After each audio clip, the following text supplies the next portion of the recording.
This skater had a diverse career in hockey. An original NHL Winnipeg Jet.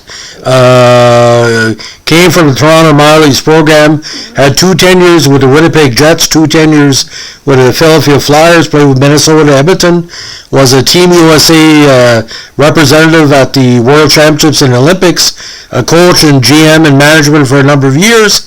A little bit of a scandal with him in the 2000s, but overall, generally a well-respected player and coach.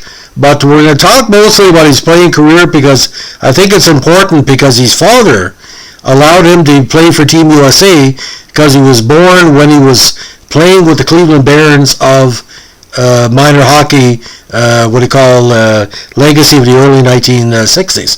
So today we're going to be talking about the very rugged defenseman Moe Mantha Jr. Now, Moe was born, of all places, Ohio. Cleveland Barons again, Lakewood, Ohio, January 21st, 1961. Now, Maurice William Mantha Jr., again, played with Jets, Pittsburgh, Edmonton, Minnesota, and the Flyers. Now, because he had been born in the States, he subsequently was raised in Canada when he's retired from hockey and returned to his hometown of Sturgeon Falls, Ontario. Moe Mantha Jr. represented the United States in international hockey, including at the 81, 85, and 91 Worlds, as well as the 92 Winter Olympics when he was a late addition.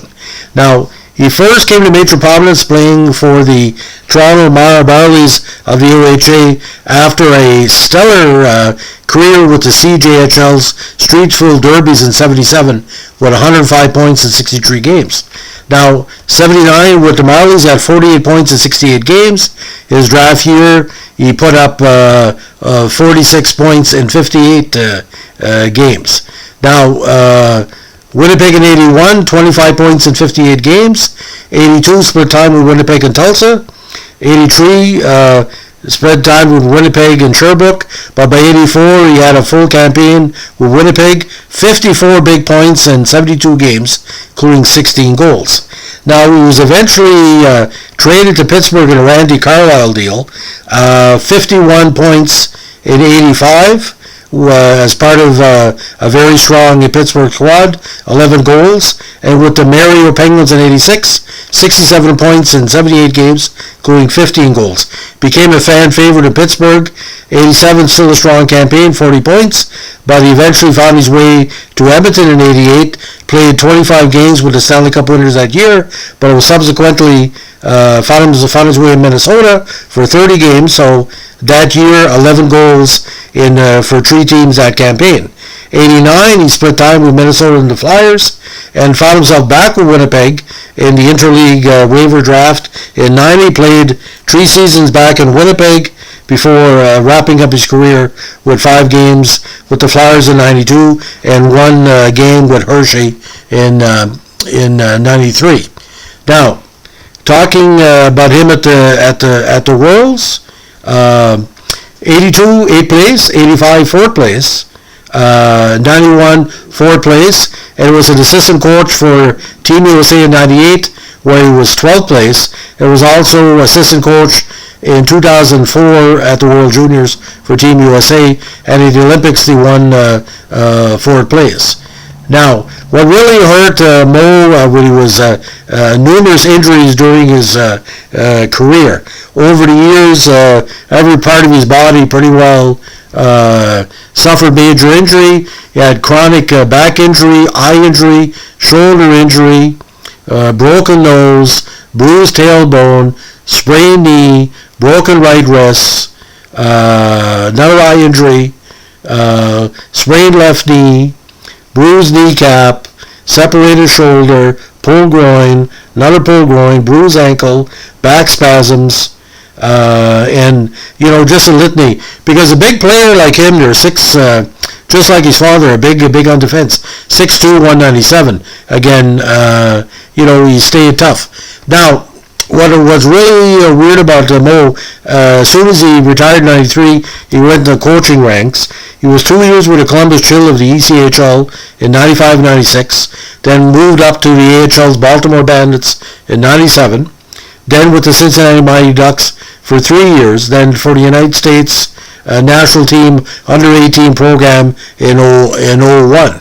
So it was going pretty good, and a lot of people figured he was going to end up in the OHL somehow, and that's what happened. He was named again London's head coach in '96, and eventually became Saginaw's interim head coach in 2003, and remained there to 2004. Officially named Windsor's OHL coach in 2005, and was there until the end of the 2006 season. Now, he was also Columbus's director of player personnel prior to the 96 season, and remained there till April 25th, 96. He was London's GM between August 96 until he left to join Baltimore.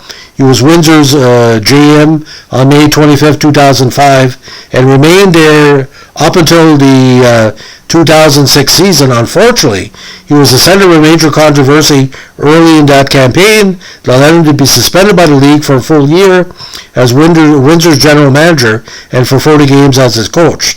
The dual suspensions announced on October 18, 2005 stemmed from a hazing incident from two fights between Windsor players that took place during team practices.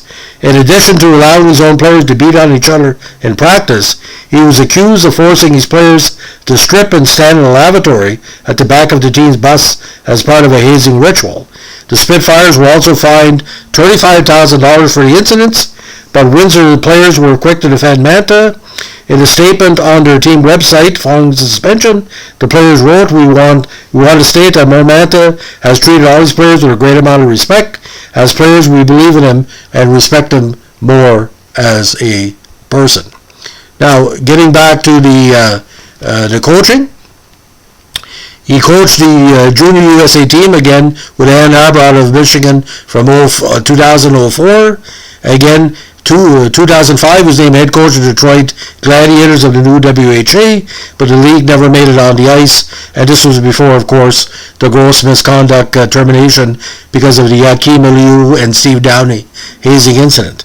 Now, Mantha then went on to serve as GM and head coach of the French River Rapids of the NOJHL, and on February 16, 2016, he was named interim head coach of the Saginaw Spirit of the OHL, marking his second trip behind the Spirit bench, replacing the recently fired former NHLer Greg Gilbert.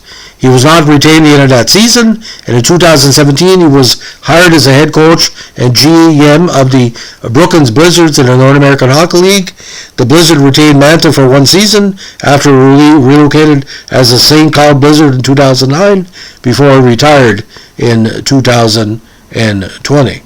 So again, overall, a good coaching career, good on-ice career, but again, his importance of in developing and helping promote the U.S. program cannot be denied, and probably will get him in the U.S. Hockey Hall of Fame down the road, unless they hold a hazing incident against him. I don't know enough about the case to really make one determination or another, but in the right jurisdiction, it might have led to a civil lawsuit or criminal charges, and it was probably one of the most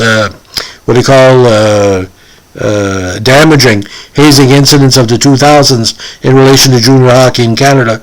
And there has been some positive policy change, because as we know, hazing is wrong, but like I said, the hockey world, it's a very unique place. I'm not here to judge because I cover the sport. I don't really know why things occur like they do, but like I said, it's the code, like the baseball code, the football code.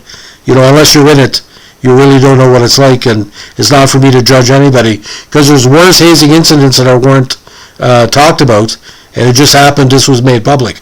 Moe Mantha is not the first coach to either turn his back to hazing or promoting it as part of team camaraderie, or what we say.